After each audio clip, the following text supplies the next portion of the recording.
Hello friends, welcome to Biology Talk World tutorial by Himanshi. In a previous video, we have discussed about what is biotechnology, what are different applications of biotechnology, and we have also learned what is recombinant DNA. In today's video, we will see how recombinant DNA is created and how it is introduced into the host body. Along with that, we will see what are the different tools that are required for carrying out the process of recombinant DNA technology. सबसे पहले जो आपके basic steps involve होते हैं recombinant DNA technology को बनाने के लिए फर्स्ट है आइसोलेशन ऑफ जीनोमिक डीएनए। आप जब एक डिजायर्ड होस्ट को सेलेक्ट करते हो, आप उस होस्ट में से पर्टिकुलर सेल्स को आइसोलेट कर उन सेल में से डीएनए को आइसोलेट करते हो। So the first step is isolation of genomic DNA. Second step है फ्रेगमेंटेशन ऑफ डीएनए। जब आपने अपने होस्ट सेल में से डिजायर्ड डीएनए को आइसोलेट कर लिया, आफ्टर दैट आप उस डीएनए को डिफरेंट रिस्ट्रिक्शन एंडोन्यूक्लियस से ट्रीट कराते हो ताकि आपका डीएनए स्मॉल स्मॉल फ्रेगमेंट्स में टूट जाए।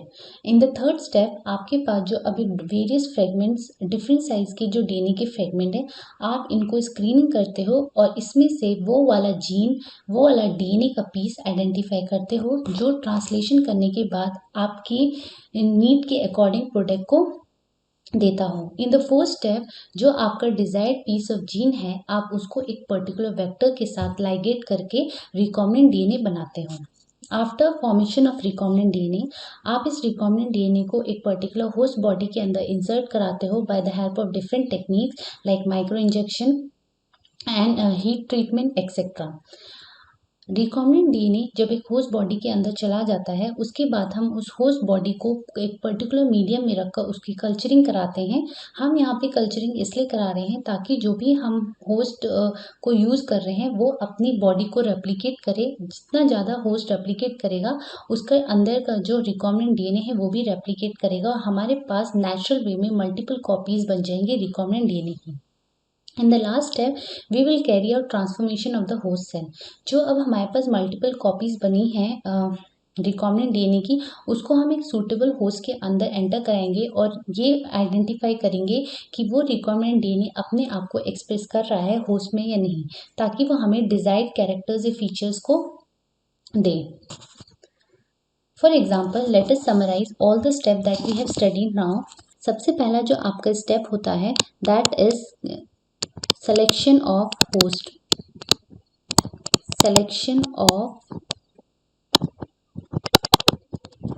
desirable host. Second है isolation of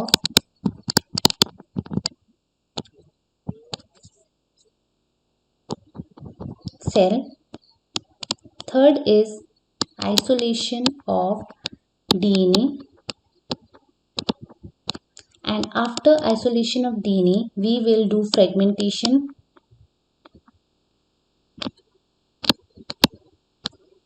Fragmentation will be done by the help of different restriction enzymes. After fragmentation, we will do screening so that we can obtain our desired gene. Screening is done ताकि हमें जितने भी fragment मिले हैं उसमें से अपना desired DNA हमें obtain हो सके। After getting the desired DNA, we will combine our desired DNA along with the desired DNA will be added with a vector so that both these together can combinedly form a recombinant DNA. After formation of recombinant DNA, the next step is this recombinant DNA is introduced into the host body. This is introduced into the host body. After that, culturing is done.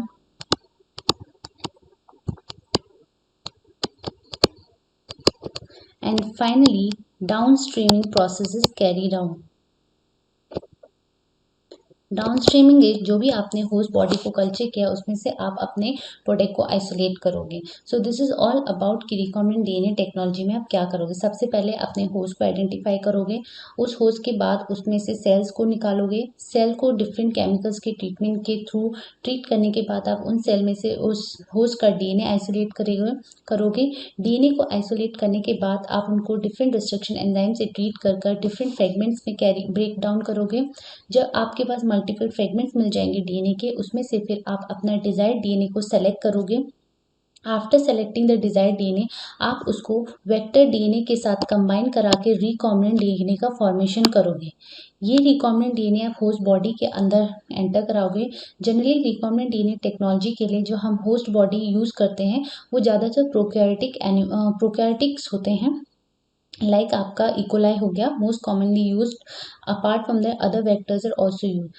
फिर उस host को आप एक culture medium में grow कराते हो ताकि host replicate करे, मल्टीप्लाई करे, और होस्ट जैसे जैसे मल्टीप्लाई करेगा वो अपने नंबर ऑफ सेल्स को बढ़ाने के साथ साथ रिकॉम्बिनेंट डीएनए का नंबर भी इंक्रीज करेगा। एज अ रिजल्ट हमारे पास जो डिजायर्ड जीन है उसकी मल्टीपल कॉपीज नेचुरल वे में प्रोड्यूस हो जाएंगी। आफ्टर दैट लास्ट प्रोसेस में हम डाउन स्ट्रीमिंग करेंगे, जो भी हमारा डिजायर्ड प्रोडक्ट मिला है उसको प्यूरिफाई करके हम आइसोलेट करेंगे। सो ये पूरा एक फिनोमेना है जिससे आप रिकॉम्बिनेंट डीएनए को क्रिएट करते हो।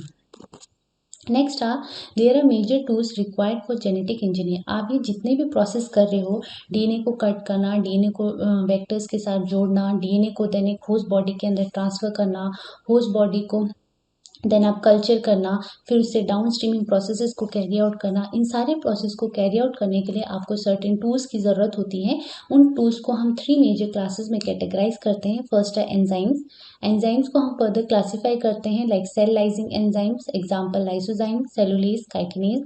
Then we have restriction endonuclease, then we have DNA ligase, then DNA polymerase and alkaline phosphatase etc. Then apart from enzyme we need cloning vectors, ऐसे वेक्टर जो हमें क्लोनिंग करने में हेल्प करे recombinant DNA की, ताकि वो नेचुरल वे में मल्टीपल रिकॉम्बिनेंट्स की कॉपी बना सकें। And finally we need a competent host. Let us discuss about all these one by one. Cell lysing enzyme. Cell lysing enzyme ऐसे एंजाइम्स को बोलते हैं जो सेल को ब्रेक डाउन करने के लिए रिस्पॉन्सिबल होते हैं।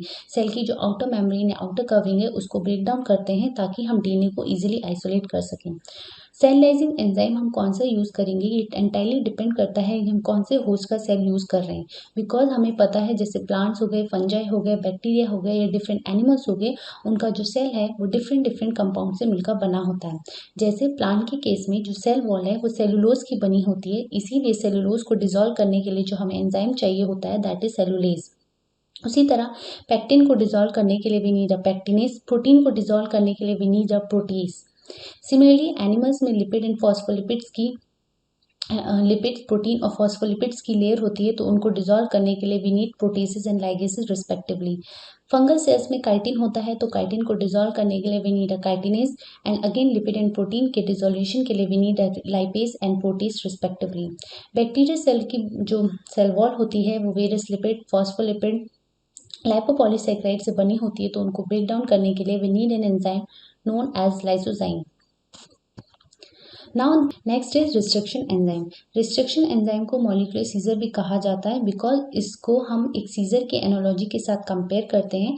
जिस तरीके से सीजर किसी भी ऑब्जेक्ट को कट करने के लिए यूज़ किया जाता है, in a similar way restriction enzyme को भी हम मॉलिक्यूलर या मॉलिक्यूल्स को, बेसिकली यहाँ पे जो बात की जा रही है वो डीएनए एंड आरएनए की बात की जा रही है, उनको कट करने के लिए हम इन एंजाइम्स का यूज़ करें, इसीलिए इनको मॉलिक्यूलर सीजर कहा जाता है। रिस्ट्रिक्शन एंजाइम्स के अपने कुछ कैरेक्टरिस्टिक फीचर्स होते हैं, जैसे कि रिस्ट्रिक्शन एंजाइम रैंडमली कहीं पर भी डीएनए के कट नहीं करेंगे। उनकी एक स्पेसिफिक लोकेशन होती है जिनको हम रिकॉग्नाइजेशन साइट या रिस्ट्रिक्शन साइट्स बोलते हैं। तो पर्टिकुलर रिस्ट्रिक्शन एंजाइम अपने ही स्पेसिफिक रिस्ट्रिक्शन साइट्स को आइडेंटिफाई करेगा और उसी स्पेसिफिक साइट से डीएनए या आरएनए को कट करेगा।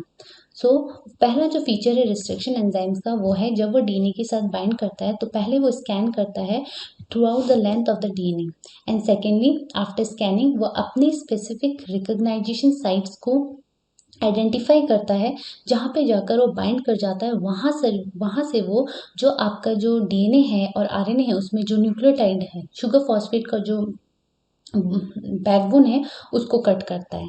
और रिस्ट्रिक्शन एंजाइम को वर्क करने के लिए कोफैक्टर की ज़रूरत होती है जो कि मैग्नीशियम आयन है।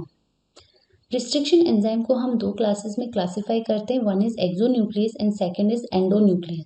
जैसे कि आपको पता है कोई भी डीएनए का सेगमेंट होता है उसमें हमें पता है कि उसके पास 2 एंड होते हैं, one is known as 3' end one is 5' end. Exonuclease वो रिस्ट्रिक्शन एंजाइम है जो हमेशा डीएनए को एंड से कट करेंगे, आइदर फ्रॉम द 5' एंड और from the 3' and.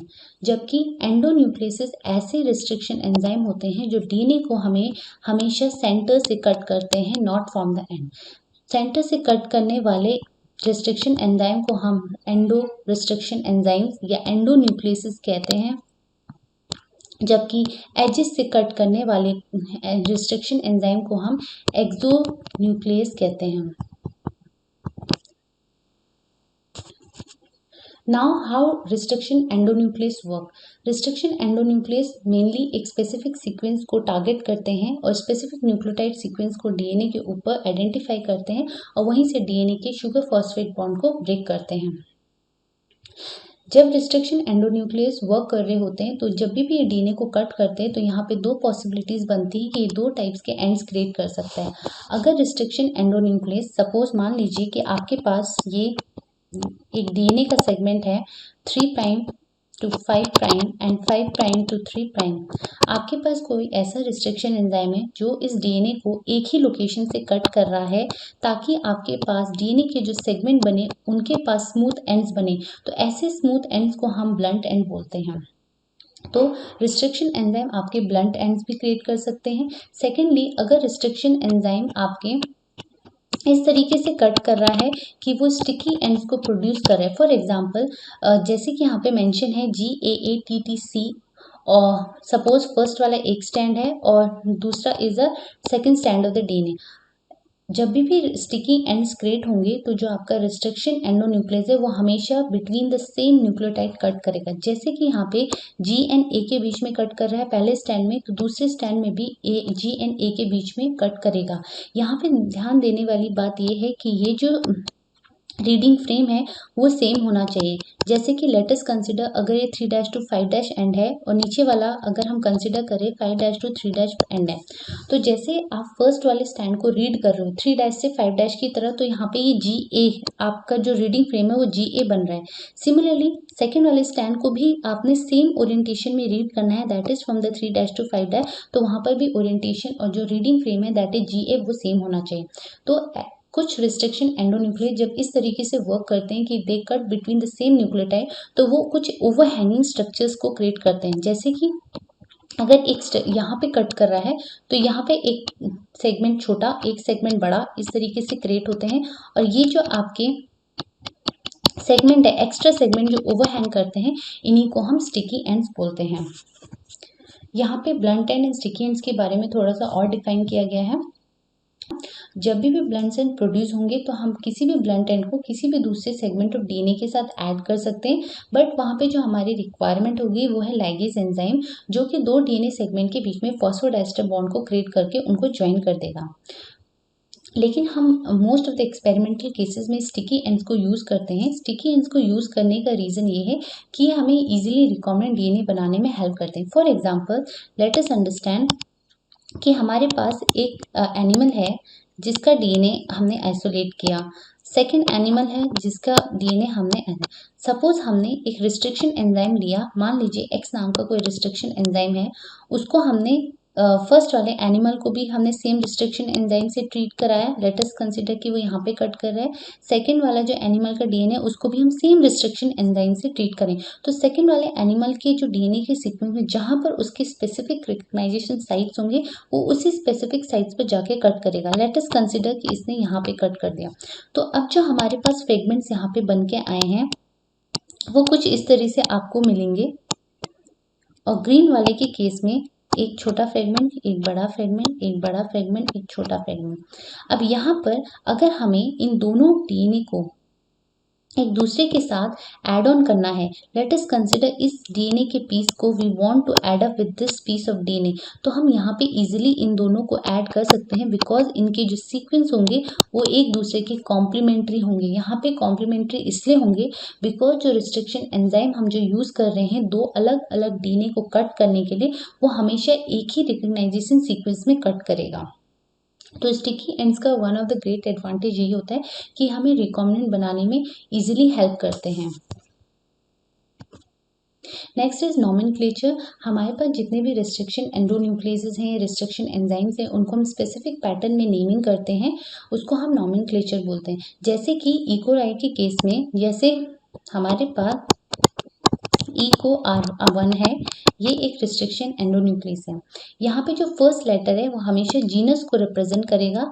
Second 2 letters will always determine the specific species name. R यहाँ पे डिटरमाइन करता है स्टेन का, और यहाँ पे 1 और जो रोमन नंबर लिखे होते हैं वो इस चीज़ को डिटरमाइन करते हैं कि वो रिस्ट्रिक्शन एंजाइम पर्टिकुलर जो भी आप जीनस या स्पीशीज ले रहे हो उसमें से कौन से नंबर से आइसोलेट किया है।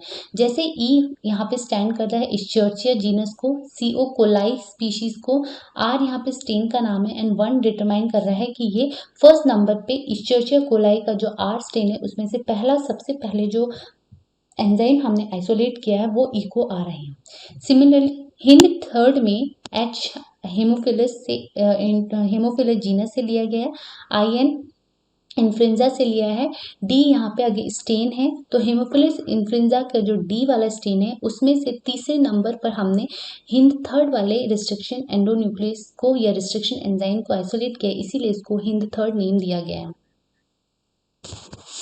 Thank you.